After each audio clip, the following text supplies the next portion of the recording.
This is what Caitlin Clark said after losing game again, Golden State Valkyries. I thought it was great. The crowd was into it. They were loud. Yeah, you got to give them a lot of credit. A really fun place to play. So I'll certainly look forward to coming back as well. Yeah. Now move forward. Welcome back to TFD. We're back with another banger, and man, this one was tough to watch. So, there's been quite a stir in the WNBA lately, especially after that wild moment between the Indiana Fever and Connecticut Sunday. The incident involving Caitlin Clark getting poked in the eye by Jacy Sheldon, followed by Marina Mabrey's blindside bump, has everyone talking. And guess what? Players from around the league are now chiming in with their own takes. And you might be surprised by what they're saying. Let's talk about Courtney Williams and Natisha Hiedeman. These two Minnesota Lynx stars have started their own Twitch livestream, and it's already become a must-watch for WNBA fans. They bring in other players from the league, watch games together, ask questions, and just have a blast. It's like a virtual hangout that feels like it's only been around a couple weeks, but it's blown up fast, mostly because these two are hilarious and have amazing chemistry.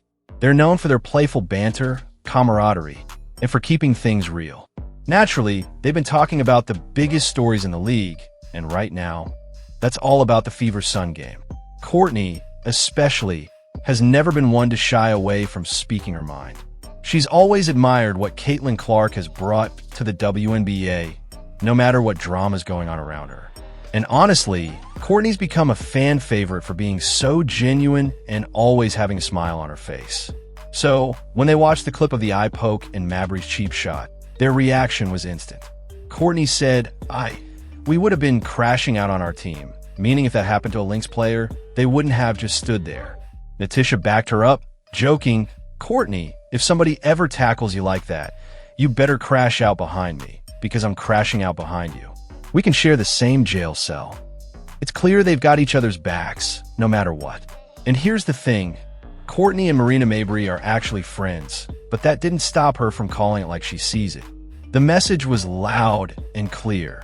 If you mess with their teammate, there's going to be a reaction. That's just how tight teams roll in the WNBA. And honestly, that's why fans love tuning in to hear what these two have to say next. Look, they showing them. Look at me. Hey! Hey, we would have been crashing out our team. Courtney, if somebody ever tackles you like that, nobody would ever tackle me like that. They would play with Bridget like that, and then we would have to like take it up there. Okay. You see what I'm saying? But I'm just saying. Nobody would ever play with me like if that. that ever happened, you better crash out behind me, because I'm crashing out behind you. We can share the same jail cell.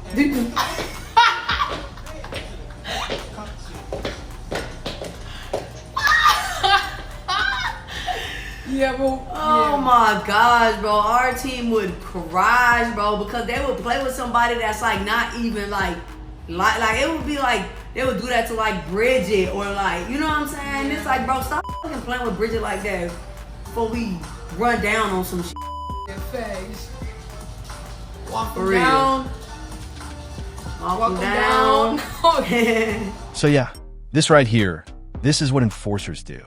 And look, there's been a lot of talk lately from folks saying the WNBA doesn't need enforcers anymore. But I don't know, man.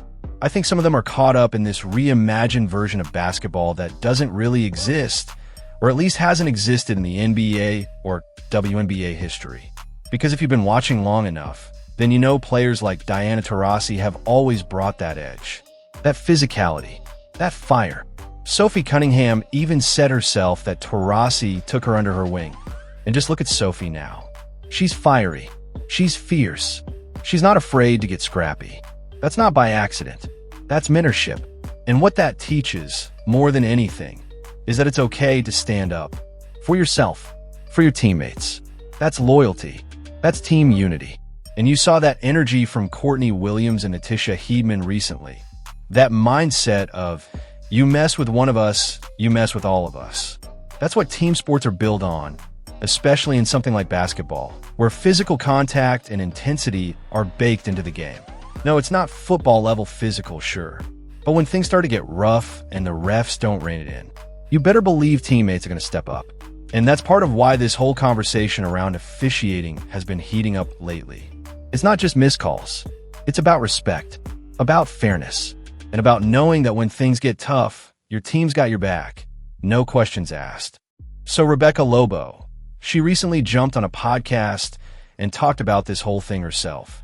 And honestly, God bless Rebecca Lobo, because she always takes a moment to look at both sides of a situation. She's not one of those people who just rides the popular wave or sticks strictly to one camp.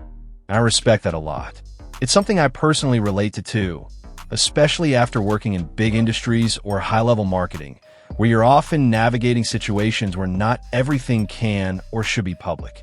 So yeah, people are going to make assumptions. That's just how it goes.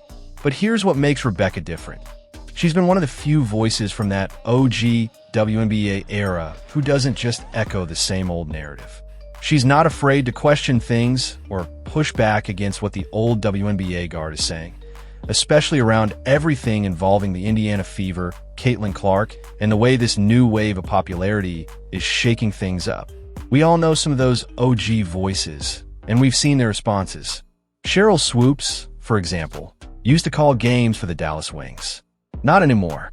And there's a trend happening where certain media personalities from the old guard aren't getting scoops, interviews, or access like they used to, and it's not hard to guess why. If you're not aligned with where the league is headed, if you're not on board with the momentum, the visibility, and yeah, the business side of it all, then you're probably getting phased out. Because let's be honest, the league is following the bottom line now. And we don't even have to spell that out anymore. We know what those numbers are saying. So when Rebecca Lobo uses her platform to talk officiating, to call things out, to speak honestly, that matters. That's a signal. Because someone like her stepping up like that, it means this isn't just noise anymore. Change might actually be happening, or at the very least, people are finally starting to listen. Well, I think you have to look at things a little bit holistically. I think Caitlin Clark is a really hard player to officiate, much like Diana Taurasi was throughout the course of her career, for a couple of reasons. Caitlin Clark regularly gets picked up in the full court. She also gets blitzed more over the course of her career than any player in WNBA history or in that period of time. And she also creates some contact herself on the offensive end of the floor.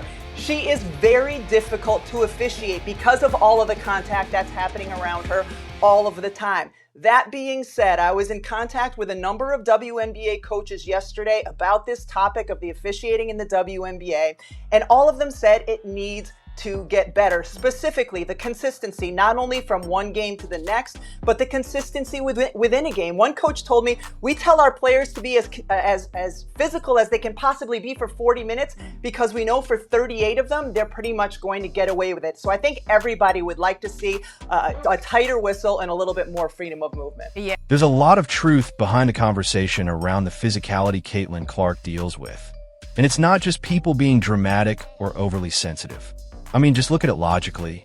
Caitlin is double and even triple teamed more than probably anyone else in the league right now. And think about what that actually means. It's not even just about tight coverage. She's getting swarmed in the half court before she even gets into any kind of rhythm. And that's not even counting the games where she's getting full court pressed, which, by the way, brings a whole different level of contact earlier in the possession. The reality is this. The more bodies around her, the more chances for physical play. And yeah, that means more opportunities for fouls. Now, are all of those fouls being called? No, of course not. But that's part of the issue. She's being covered harder, defended more aggressively, and scouted more meticulously than just about anyone right now. And that's exactly why the officiating around Caitlin Clark deserves closer scrutiny. Not because she's a rookie, not because she's famous, but because the sheer volume of contact she endures is abnormal, even by WNBA standards. And it's not just fans saying it either. Coaches have been boldly speaking out. We've seen coaches like Cheryl Reeve talk about how physical it gets with Natisha Collier. Stephanie White has addressed it multiple times. And we've even seen coaches willing to eat fines just to bring attention to the issue post-game. So when Caitlin Clark or anyone else brings it up, it's not complaining. It's calling out something that's real. And if the league wants to protect its stars and maintain the integrity of the game, then yeah, The officiating has to be part of that conversation. Now, recently, Gabby Williams, guard for the Storm, expressed her frustration with horrible officiating in the WNBA.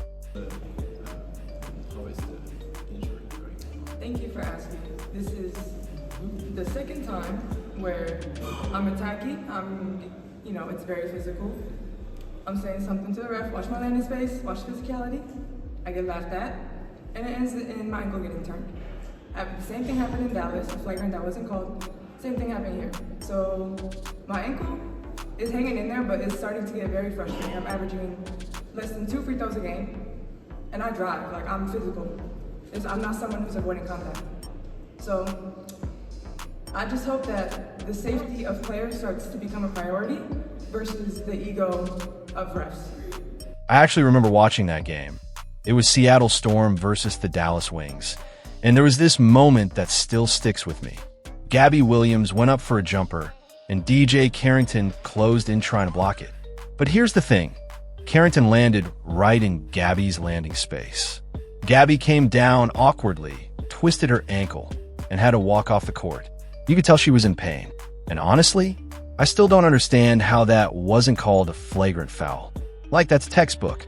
That's the exact type of play the league says it wants to protect shooters from. It doesn't matter if the contact was intentional or not. That's a dangerous play. You're talking about a player being vulnerable midair and someone sliding under them during the landing.